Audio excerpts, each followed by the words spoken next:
Hey, what's up with it, y'all? It's just truly Mr. PSA. That's Public Sony's on Instagram, aka Sony Reviewed It on YouTube. Today, in the video, I'll be teaching you how to travel in the year 2024, giving you guys basic knowledge on why you should ask questions, why it's important to use TSA, telling you the bag weight you should have, what's a carry-on bag, what's not a carry-on bag, traveling with kids and not traveling with kids, and also buying your tickets. Alright guys, the first tip I'm going to give you guys is once you are traveling, you definitely want to purchase a ticket, because without an airplane ticket, surprise, surprise, you're not going to go anywhere. So a lot of you guys are definitely used to, when you're traveling, you're going to go on Expedia, I think it's called like cheap tickets or fast tickets. You're gonna buy a ticket from there. The downfall to buying a ticket from the second party is once you buy a ticket from Expedia, you're not directly buying it from the airline, which means if there's an issue with your ticket or like your name is spelled wrong, they're gonna send you back to Expedia. You have to, from Expedia will send you back to like cheap tickets, and you're gonna basically have to get that issue fixed on them. So what I would recommend is, if you're traveling anytime, any day, anywhere, I recommend you go to the main party purchase. For example, if you're traveling like Spirit Airlines, go to spiritairlines.com. If you're traveling to American Airlines,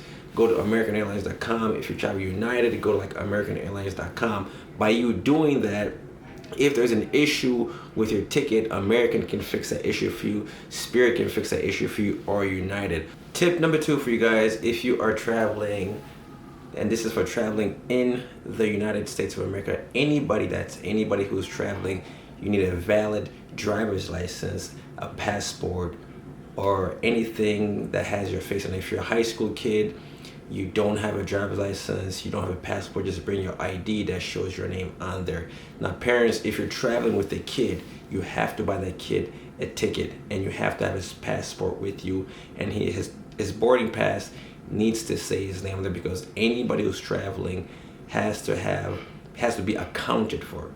So driver's license, passports, if you're you don't have your papers yet, I believe it's called a green card or papers from the government, just make sure you have all these items before you travel.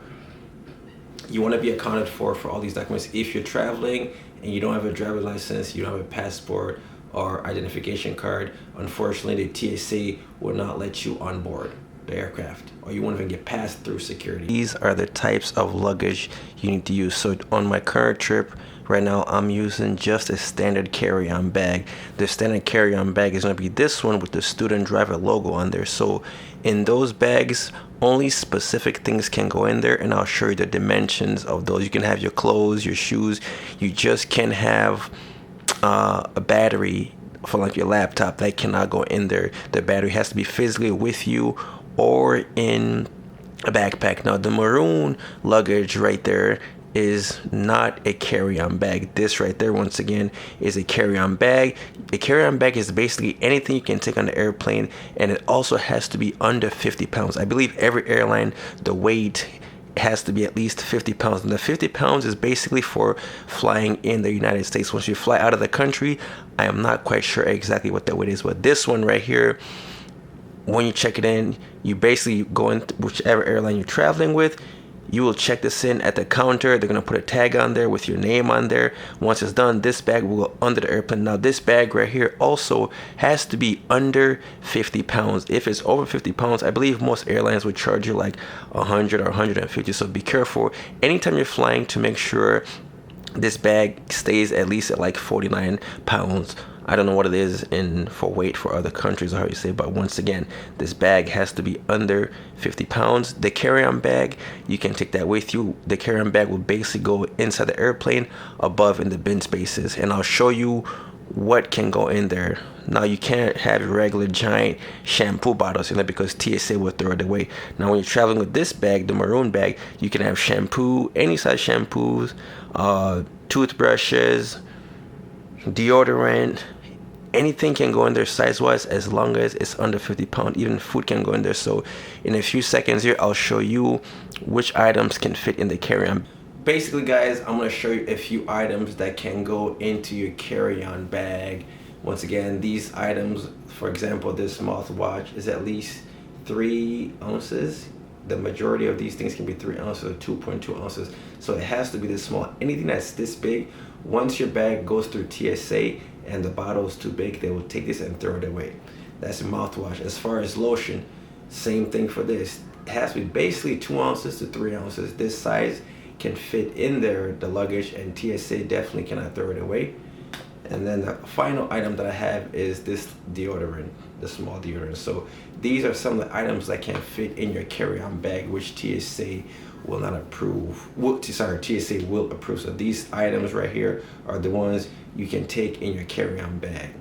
And let's say if you want to get a bigger bottle of deodorant, you'll put that in the bigger maroon bag, which once again, the bigger maroon bag is not your carry-on bag. These items that I have right here, you can basically find them at your Target, your Whole Foods, Walmart, in the travel section. And once you go to the travel section, everything in the travel section can basically fit in a carry-on bag or a big bag.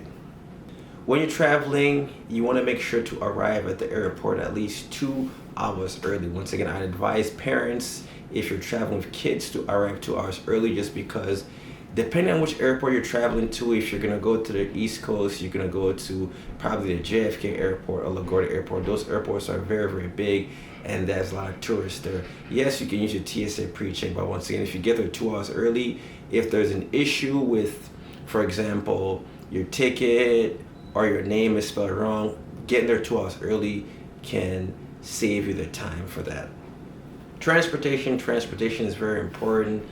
A lot of you guys who travel, some tend, depending on where you're living, some will take the train to the airport, some will get dropped off at the airport, and some will just do Uber. My personal recommendation that I can recommend to anybody is, if you're traveling, travel early mornings. Take their first flight out. The reason why I say take their first flight out is just because if anything was to happen, there's still some hours to go where they can fix your ticket. Number 2, I recommend Uber or Lyft. The reason why I'm saying Uber or Lyft, mainly for women, just because it's a safety issue. Let's say if your sister's traveling, your wife is traveling, your mother's traveling, if you take Uber or Lyft, you can actually send them your location. You can see as they're driving to the airport, that's in Uber or Lyft, you can see where they're going. Once they get to the airport, you just feel a whole lot better, because if you're traveling early mornings, it's so dark outside, so take Uber or Lyft.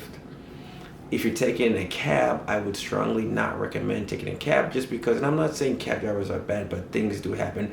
Taking a cab, you really can't track it. You don't, if something happens or the cab breaks down, there's people who do bad things, and I'm not saying things are gonna happen because cab drivers are bad, but just to be proactive, I would recommend it Uber, just because you can track it.